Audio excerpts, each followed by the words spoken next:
Hello, my dear friends. I am myself Dr. Rajesh Gubba.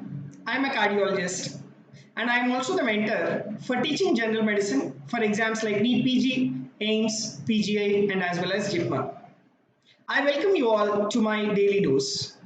So, as a part of today's daily dose, I have a 56-year-old man presenting to the emergency department with 2 hours history of central chest pain, and that is radiating to the left arm.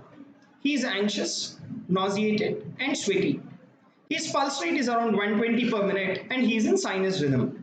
ECG reveals ST elevation in 2-3 AVF, troponin levels are elevated, and this is certainly an acute MI. Which is the most likely coronary vessel to be occluded? The options are circumflex artery, left anterior descending artery, right coronary artery, left main coronary artery, and posterior descending artery. Now, so this question is basically about what will be the ECG changes when respective coronary arteries are blocked. Now, if you take the coronary artery supply to the heart, like we have the left system and as well as the right system. The right side, like we have right coronary artery, and left side we have left main coronary artery, which is dividing into left anterior descending artery and as well as left circumflex artery. All right. Now, and among all these vessels, which is the most common vessel affected? That is left anterior descending artery is the most common vessel which is being blocked, and wherein the anterior wall MI is very common. Now here if you see, the ST elevation is in 2-3 AVF and the troponin levels are elevated. So first of all, you should know that 2-3 AVF, they corresponds to the inferior wall. And if you take this inferior wall, remember it is supplied by your right coronary artery.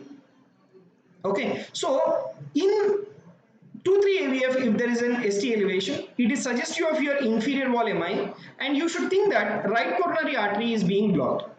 So now what I will do is, I'll tell you the ECG changes, what will happen if the respective vessels are being blocked. Now, you take this particular ECG. Now, if you closely observe, you can make out where are your ST segment. ST segment elevation, you are able to make out in lead 1. ST segment elevation is also present in AVL. ST segment elevation is also present in V5 and as well as V6. So, 1 AVL, V5, V6, they all corresponds to the lateral wall, right? They all corresponds to the lateral wall. And if you take the lateral wall of your myocardium, it is being supplied by your left circumflex artery. So that means if there is block in the left circumflex artery, there will be ST segment elevation in 1 AVL, V5 and as well as V6. Then you take the next ECG. Now if you closely observe this particular ECG, where all you are having the ST segment elevation. So you can clearly make out that the ST segment elevation is present in V1, V2, V3 and as well as V4. So there is a clear-cut ST segment elevation from V1 to V4, and to certain extent there is minimal ST elevation in 2-3 AVF also, but predominantly there is ST elevation V1 to V4. So V1 to V4, they correspond to the anterior wall, right? They correspond to anterior wall. So if there is any block in the left anterior descending artery, let me tell you that you will have ST segment elevation in V1 to V4, resulting in anterior wall MI. Because V1 to V4, these leads, they pick up the electrical activity from anterior wall of your myocardium. Then you take the other ECG. Now you closely observe this ECG and you just make out where do you have this ST segment elevation. See, if there is ST elevation, that is what is one which is suggestive of your MI. But let me tell you another very important point. ST elevation doesn't mean only MI. There are many conditions where the ST segment elevation can be there apart from MI. Like you take in patients with benign early repolarization, or you take in patients with acute pericarditis, or you take in patients with ventricular aneurysm. These are some of the conditions where the ST segment elevation can be there. But in case of MI, you will have selective ST segment elevation corresponding to the vessel which is being blocked. Now, if you see the ST segment elevation here, you are having in 2-3 AVF. So this is what is our patient having. 2-3 AVF, they correspond to the inferior wall. and this particular inferior wall, it is being supplied by right coronary artery.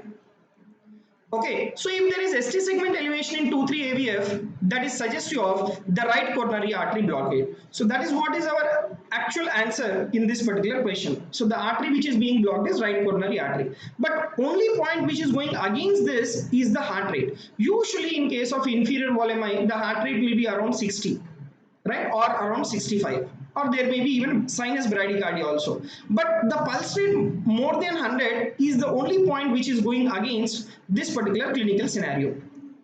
Then you take in patients with left main coronary artery blockade. I'll just show you the ECG, like what will be there if there is left main coronary artery blockade. Now if you closely observe this particular ECG, you have the ST segment elevation in AVR.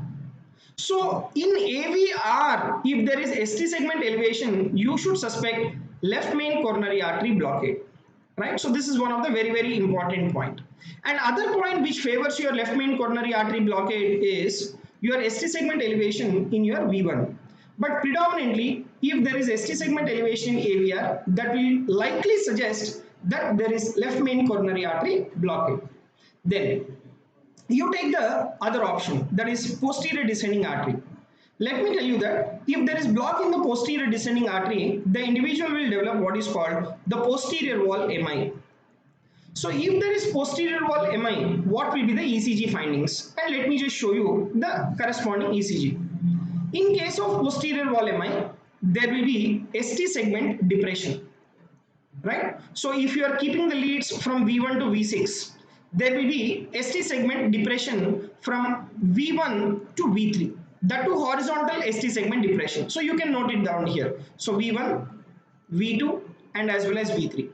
And in case of posterior wall MI, along with ST segment depression from V1 to V3, there will be also dominant R wave in V1. Right, you will also have dominant R wave in V1. So you can make it out here. So usually you will not have this particular R wave at all in V1. So if you are seeing the R wave in V1, that tells that it's a dominant R wave in V1. So in posterior wall MI, you will have ST segment depression from V1 to V3, and there will be presence of dominant R wave in V1. So these are the ECG changes what you will have in patients with posterior wall MI. Now, if you are having the ECG changes like this, what you need to do is this V1 to V3, you have to replace it to V4 to V6, right? So V4 to V6 leads, you have to replace it as V7 to V8. Now, when you do like this, V4, V5, V6, V7, V8 and as well as V9, in this scenario, when you place the leads like this, in V7 to V9, there will be ST segment elevation if the individual is having posterior wall MI. So, simple thing. If you are suspecting posterior wall MI in V1 to V6 leads, that is V1 to V3 if there is ST depression, you have to replace the leads. V1 to V3, you have to place it as V4 to V6. V4 to V6, you have to place the leads posteriorly, V7, V8, V9. In V7, V8, V9, you will have ST segment elevation in posterior wall MI. So these are the different ECGs corresponding to the vessel which is being blocked. So this particular question is completely about on ECG and the respective vessels which are being blocked. So I hope you might have liked this particular short video on the ECG. So please follow us on the daily dose for the daily updates. Thank you very much.